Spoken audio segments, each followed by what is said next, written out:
Meron mga private.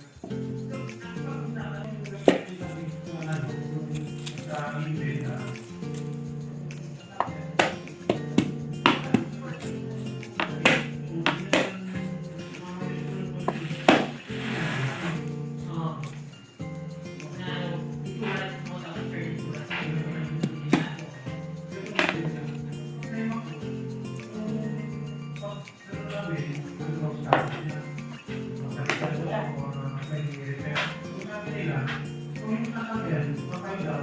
pwede pag-repair.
Kumukulo na. Natin ang apoy muna sandali hanggang lumambot-lambot ng gatil. May gatil-gatil kasi yan. Diba? Diba?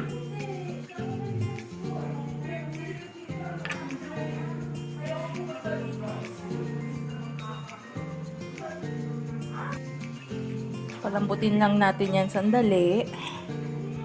Kahit mga at least 15 minutes. Then, saka natin siya i-brace. Pagka-brace, lalagay ko na yung coconut milk.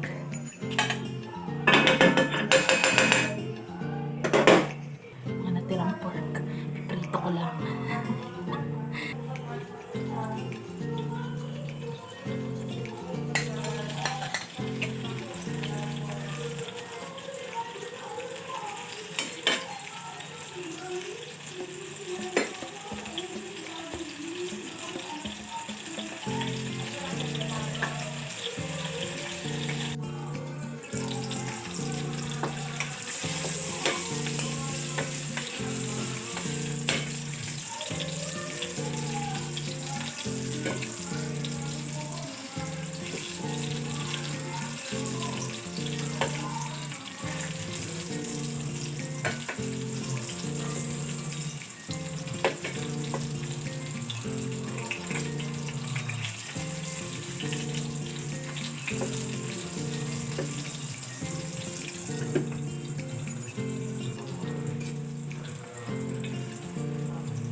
pagkakataon ito na nagluluto ako lagi. Syempre kailangan kong tumikim-tikim. Ito yung tirang pork namin kaya pinurito ko na lang. Mainit.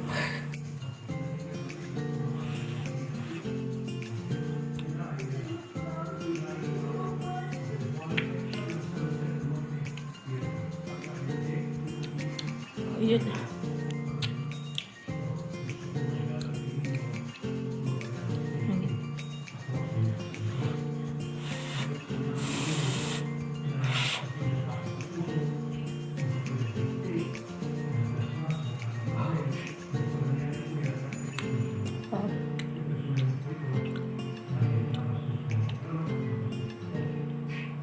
Diba init? Nakalimutan ko, walang sili. Wala na palang tanim si mamang sili. So hindi ganun kaanghang itong adobong baka sa gata. Sa susunod lalagyan ko ng sili. I think okay na yan. Bibrace ko na. Lakasan natin ang apoy. Bibrace lang natin ng kaunti. Konting-konti.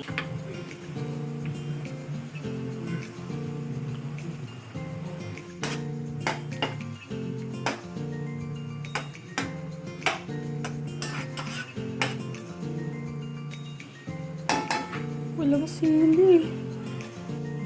Habang naka-brace siya, tatakpan natin para mas lalo siyang lumampot. Takpan ko na pala yung sili. May sili pala dito. Lalagyan natin ito mamaya sa huli. Wow! Wow! Wow! Okay na tong brace na to. Pero syempre tutuyuin ko pa yung pag nilagyan ko na ng coconut milk. Yan natin. Ito muna yung gagawin kong gata kasi konti lang naman tong baka na lulutuin ko. Sa susunod, pagka marami na yung baka, gagamitin ko talaga yung mismong coconut milk. Yung fresh na gata talaga.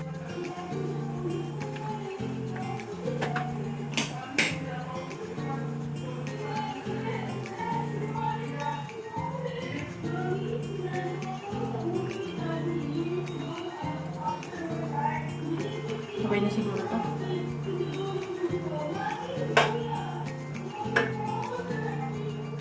Bango. Tatagpuan ko na yung sili. Lalagyan na natin siya sa ulit. Blur.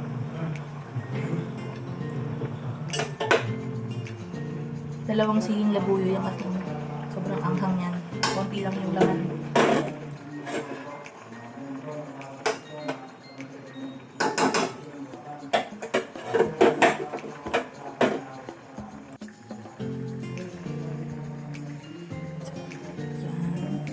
So, medyo tutuyuin lang natin ng konti and at the same time, lulutuin din natin yung gata.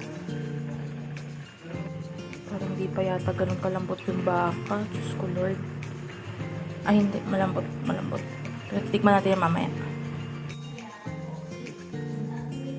May luto na yung gata. Tikman na natin. Taste test. Taste test. Ay, malambot. No. Pilit.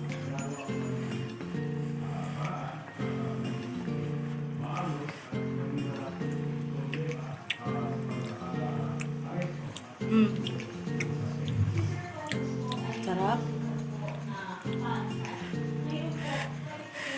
Malinamnam siya. Hindi ko alam kung nilalagyan din ba ng asukal ang adobong gata. Pero, tingnan natin. Hindi ko alam kung tama tong gagawin ko, pero lalagyan ko lang ng konting sugar yung adobong gata. Konti-konti lang. Konti lang. Kasi first time ko lang ito gagawin. Konti lang. Huwag kayo magalit sa akin, ha. Try ko lang naman lutuin ito, eh. Siyempre, pag nag-adobo tayo, sanay tayo nilalagyan natin ng sugar yung adobo, diba? So, hinahanap ko kasi yung medyo tamis. Yung medyo tamis ng adobo. Pero, ewan ko po sa adobong baka sa gata, nilalagyan ng sugar. So, sana huwag kayo magalit sa akin. Medyo braise pa natin ng kaunti. Tikpan natin yung sarsa.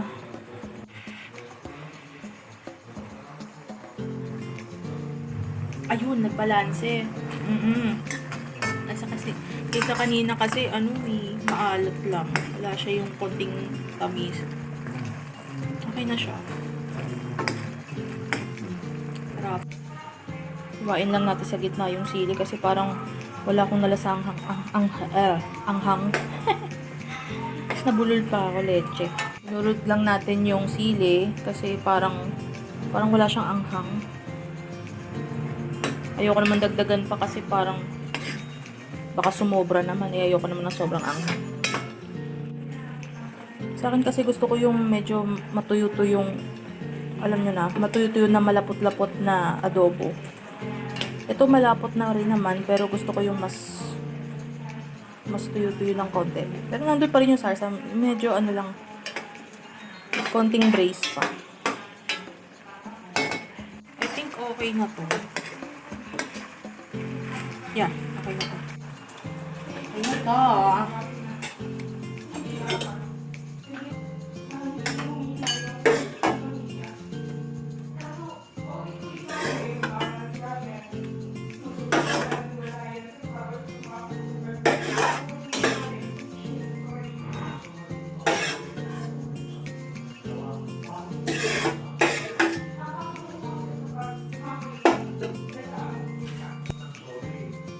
Wow, baby. Para siyang beef pares. Bago. Tikman natin mamaya. Try na natin to. Yeah. Oh. Try na natin to. Para lang siyang pares. Amoy gata. Okay na yan. Hindi maalat. Naman. Pasang gata. Okay na. Totoo. May gata. Kuha na natin itong masterpiece. As usual, Lambert.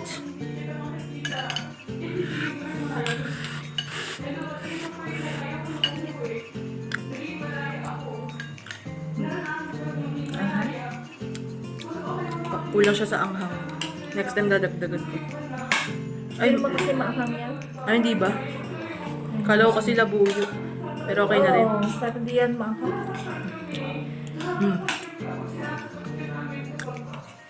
Mambot.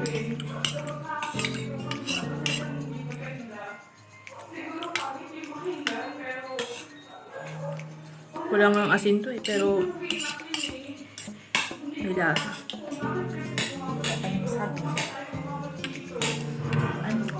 Sapat.